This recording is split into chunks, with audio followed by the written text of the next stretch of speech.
Lucas 15, de 11 a 24. Diz assim, olha, Jesus continuou. Ele já havia contado 2 parábolas.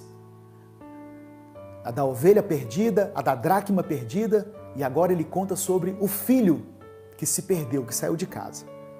Verso 11. Jesus continuou. Um homem tinha 2 filhos. O mais novo disse ao seu pai, Pai, quero a minha parte da herança. Assim ele repartiu sua propriedade entre eles. Não muito tempo depois, o filho mais novo reuniu tudo o que tinha e foi para uma região distante.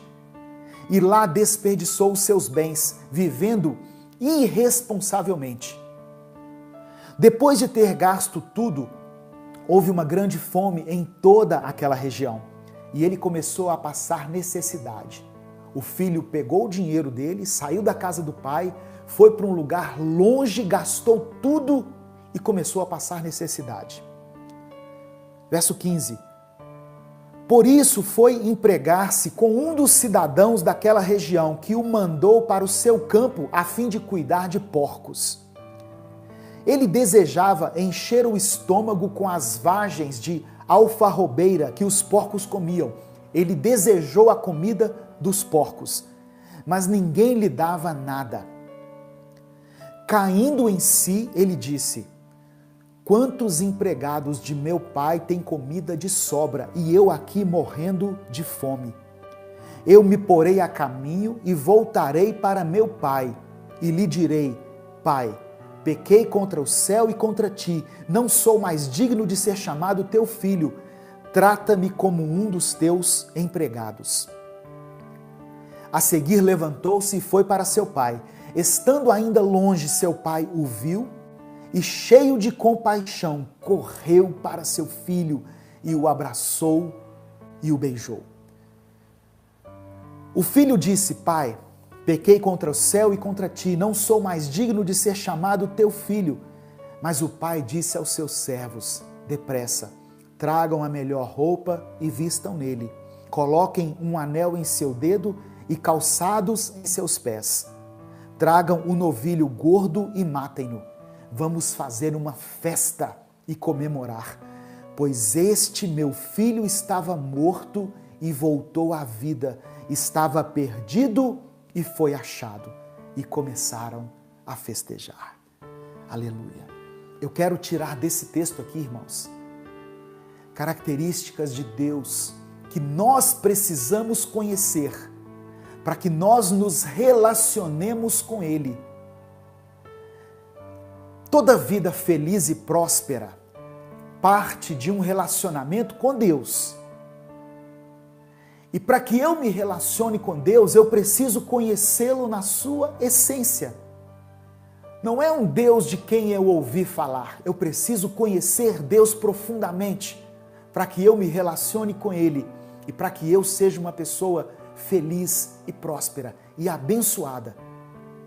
Lembra que Jó, a Bíblia diz que ele era um homem íntegro, reto, temente a Deus, que se desviava do mal, que fazia sacrifícios pelos seus filhos, mas só depois de uma experiência profunda de sofrimento foi que Jó disse, eu agora te vi com meus próprios olhos. Antes eu te conhecia só de ouvir falar, mas agora os meus olhos te veem. Ele agora, depois de uma experiência, entendeu qual era o caráter de Deus. É isso que nós precisamos. Conhecer Deus de uma forma profunda, de uma forma íntima. E esse texto aqui, ele revela características de Deus. A primeira coisa, no verso 12, versículo 12, Lucas capítulo 15, verso 12, diz que o pai repartiu a propriedade entre os filhos. Diante de um pedido do filho, o pai repartiu a propriedade, repartiu a parte que lhe era de direito. Deus é um pai que nos dá liberdade de escolha. Primeira coisa que eu quero falar para você, Deus nos dá liberdade para escolhermos.